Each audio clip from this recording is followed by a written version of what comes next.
What's happening, fam? L.A.R. movement still moving. Book is entitled Lessons from a Non-Custodial Father at Amazon, Kindle, and CreateSpace. Link will be in the description box below. As usual, go get it. PayPal link there also. They asked me to put it up, so I'll put it up. Thanks everybody for supporting. But this video is entitled Take an Honest Look at the Sexual Market. So last night, I go out a little bit. I'm one of those people who don't go out, who either goes to the same spots, but sporadically just goes somewhere else and does some stuff. So I'm not a person who's quote unquote on the scene. Never have been like that. So, but every spot that you've been to, I've been there. So I go out last night and I look around.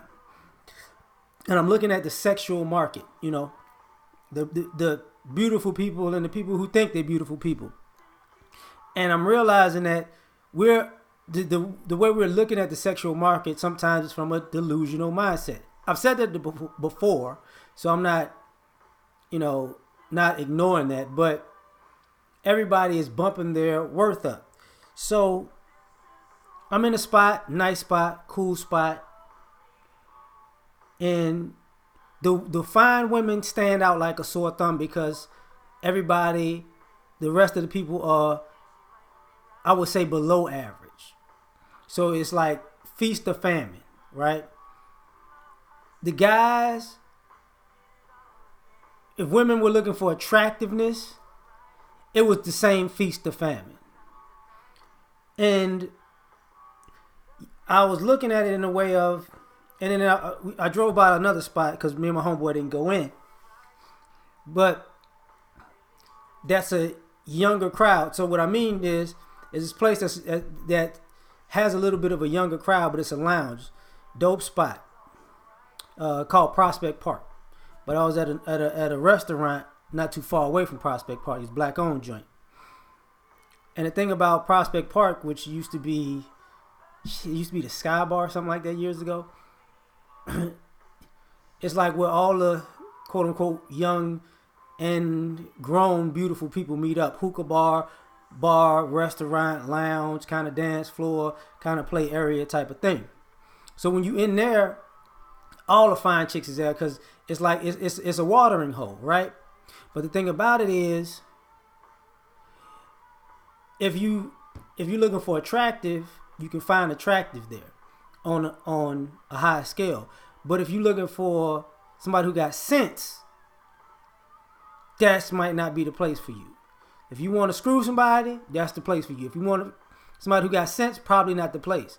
Because of the youth on one end, but also because it's a watering hole for sex to a degree. It's not really a watering hole to find, a substantial relationship. The other place I went to, more grown crowd, and I go to other spots like wine bars. I'm gonna go to this outdoor patio lounge type joint probably next week, and hole in the walls, comedy club, stuff like that, where the people congregate. And when you're in those places that are like sexy, and there's an abundance of sexy people, you think it's like that everywhere you go, and it's not. And that's why I try to take a good look at the whole market itself, because what you come to find out is if you look at the whole sexual market, when you immerse yourself in the sexiest spots, you have a certain, level of this is where I'm gonna be. This is why people, I can only mess with dimes and eights and nines, because you go into the sexiest nightlife spots. Then they got the sexiest day parties and the sexiest pool parties, right? So to a degree, a lot of times you're seeing the same people over and over and over again. You might not pay attention to it, but if you go to the same spots over and over and over again, or the same type of spots, and you see the same type of people, those people are going to be at the other spots. I can guarantee you. Not all of them, but you're going to see the same people. You're going to see the same people. You're going to get, hey, I saw them there. I saw them there. My homegirl used to do the meetup things. The meetup people, they were the same people, right?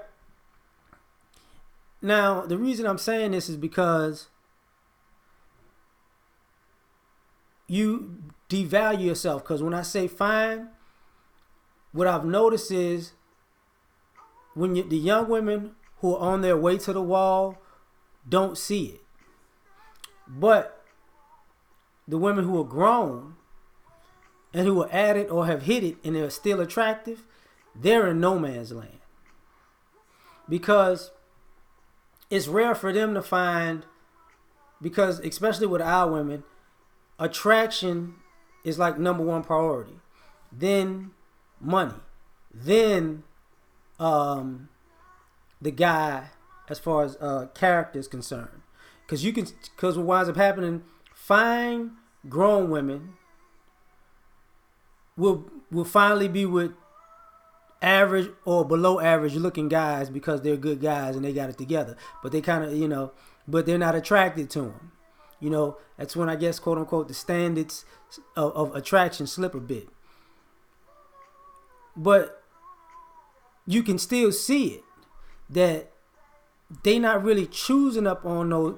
If they had a choice of more attractive men, they would choose those more attractive men. Because the thing about these fine grown women that I noticed and have noticed is there's not an equivalent amount of fine grown men. They say the cream of the crop rises to the top. The top is scarce. When you hit a certain age, the top gets scarce. So, it's beautiful people are packed in their 20s. Maybe and it's early 30s. It's still a little room there. By mid 30s, that room shrinks drastically. And the further up you go, it ain't that many people you're gonna see. So if you're in your late 30s, mid 30s, late 30s, 40s, 50s, you're gonna see less and less fine people. And I can see it in the ladies. They don't want it. So now you got to hope to be a cougar and get you a younger fine man because you're looking for attraction.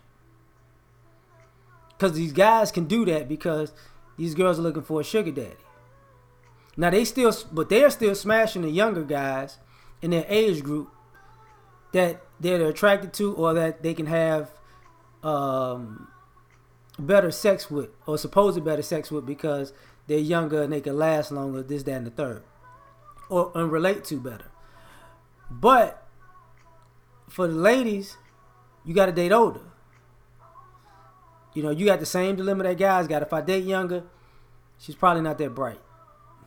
So I'm here for the sex. And women have an issue with that as they get older. They here for the sex, but then they want to be with a man. But they can't consider a man if he's younger than her. To a degree. In an average sense, in a normal sense. So now you could be the finest thing in the room if you're around people, say 35 and up, but you looking around and all the guys you looking at just don't do it for you. And the same thing with the guys, because when I said it was fine or below average, you see a lot of women who are who used to be fine, and you can see that look on them that they remember when they used to be fine, but they ain't, still got a semi-pretty face, but the body is just gone. And they're doing their best to put on their best outfit to hide, their body, and to make it as presentable as possible. But it was just a lot of older, bad-built chicks. And to the point where it's so comfortable, the younger ones are letting themselves go earlier. So you got to add that into the equation, and I see that with the women and the men, because I don't understand. I haven't seen so many bad built people in my life, But the older I get, the younger you got people who are in their 20s and 30s built like grandparents. I don't get that. But let's be true about the sexual market, because why some of these people getting cheated on? Because a lot of people got grown and let themselves go. And that's what I'm seeing more and more as I age. A lot of people are comfortable with letting themselves go. And then you're complaining that you're single and there's nothing good out here. But truth be told, you don't want a below average partner that represents your below average ass. But the happier people are the people who are dating in their if you a 7, you dating a 7, and y'all both know y'all 7s. If you 5 and they're 5, and y'all both know that y'all 5s, they happy together. But what I see is a lot of this, you know, I used to be a 9, now I'm a 5, but I still got a 9 state of mind, and I don't understand why I can't get a 9 to look at me like a 9 no more. Come on now, we tripping now. So I'm done with this one right now. Like, share, subscribe. Catch y'all on the next one. Peace. Yeah.